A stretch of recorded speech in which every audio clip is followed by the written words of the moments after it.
Et c'était la question debout que l'on retrouvera tous les soirs.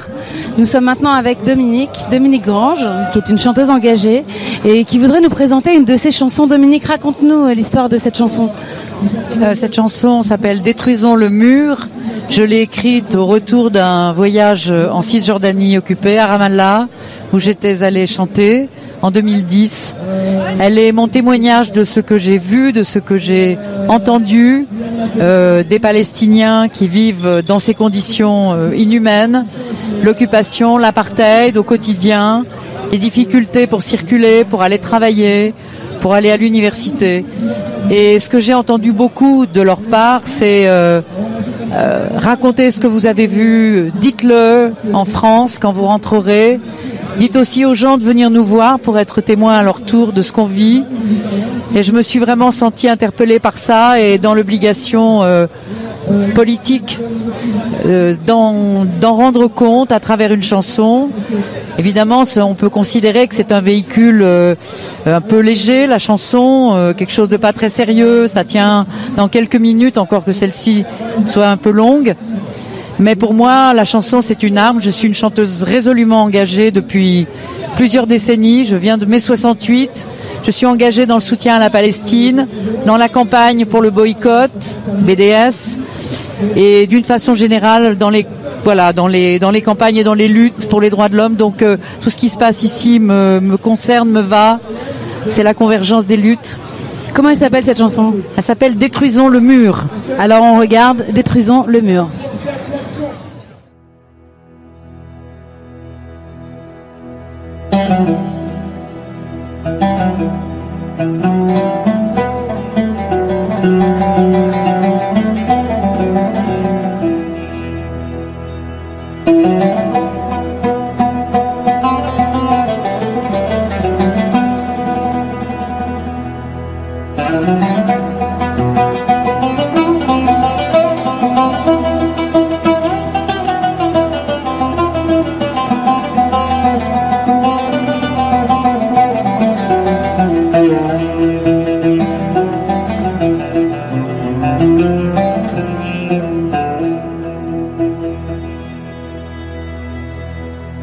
Dis-moi ce qu'il y a derrière le mur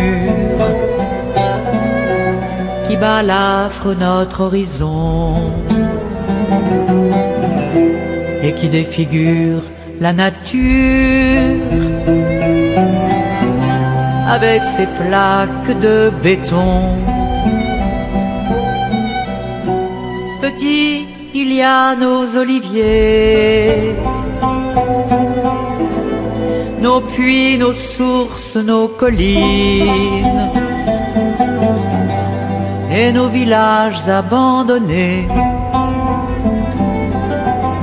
qui furent jadis la Palestine, qui furent jadis la Palestine.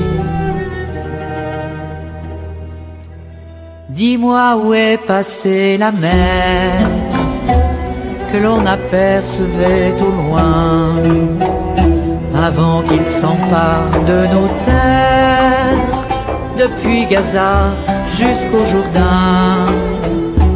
Petit, tu ne l'as jamais vue, elle est derrière les barbelés, elle est gardée par des blindés. La mer, on ne s'y baigne plus, la mer, on ne s'y baigne plus.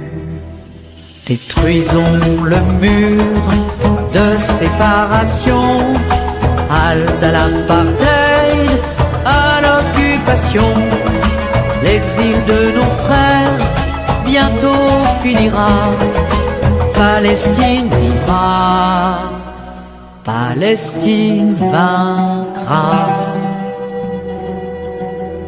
Dis-moi ce qu'il y a derrière ce mur qui a coupé en deux nos vergers. On n'entend même plus le murmure du vent dans les arbres fruitiers. Des milliers d'arbres déracinés, tombés comme des héros sans gloire, témoigne de ce qu'ils t'ont volé. Petit ton pays, ton histoire, petit ton pays, ton histoire. Pourquoi les enfants de Gaza, assassinés par leurs missiles, où sont Ahel et Zacharia, et Muhammad et Ismaïl? Petit l'occupant et son cœur, il prend nos terres, il prend nos vies, il veut imposer la terreur, mais nous n'avons pas peur de lui, mais nous n'avons pas peur de lui. Détruisons le mur de séparation, halte à l'apartheid, à l'occupation, l'exil de nos frères bientôt finira, Palestine vivra, Palestine vaincra. Dis-moi combien de temps encore pour que mon peuple se libère, mon peuple exclu, saigné à mort, dans sa prison à ciel ouvert. Petit résiste à l'oppresseur, comme Barghouti et Georges Abdallah, chasse les colonisateurs, comme l'a fait Nelson Mandela, comme l'a fait Nelson Mandela. Détruisons le mur de séparation, halte à l'apartheid, à l'occupation, brisons le blocus, libérons Gaza, Palestine vivra, Palestine vaincra. Détruisons le mur de séparation, halte à l'apartheid, à l'occupation, brisons le blocus, libérons Gaza, Palestine vivra, Palestine vaincra.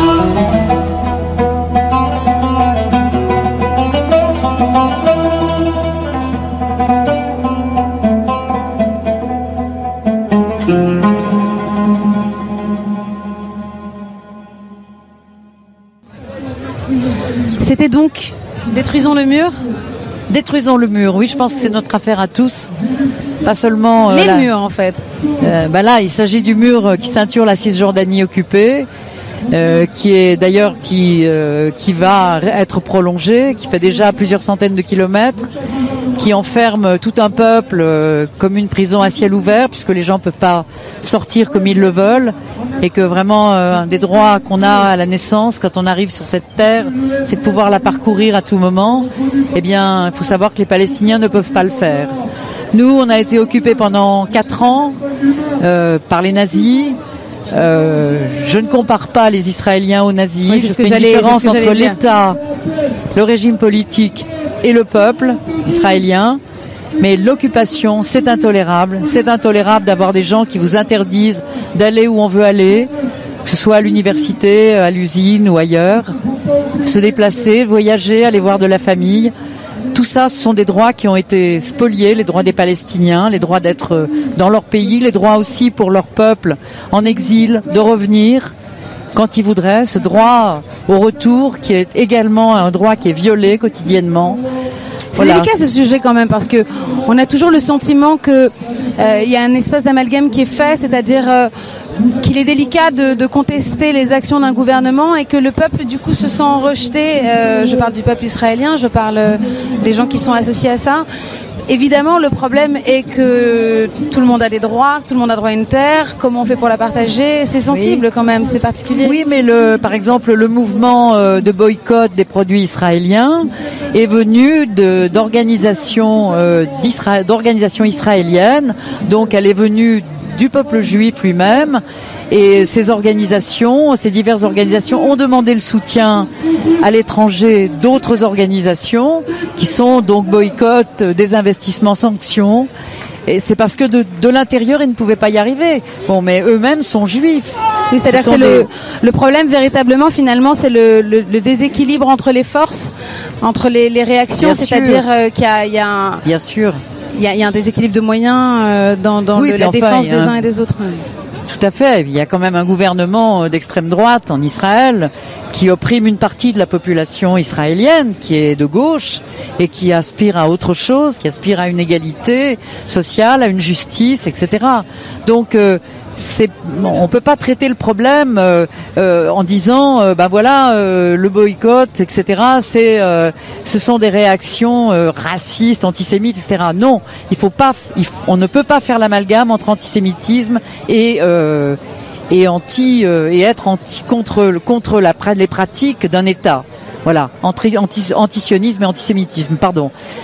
C'est quelque chose de très important, j'insiste là-dessus parce qu'en ce moment on entend beaucoup de choses très confuses à ce sujet et Dieu sait si le mouvement BDS défend le fait d'être antiraciste contre tous les racismes et contre l'antisémitisme aussi. Bien sûr. Donc il faut le rappeler. Très important. Et ma chanson, je crois que c'est une chanson qui fait un espèce de tour d'état des lieux finalement de l'apartheid et de l'occupation.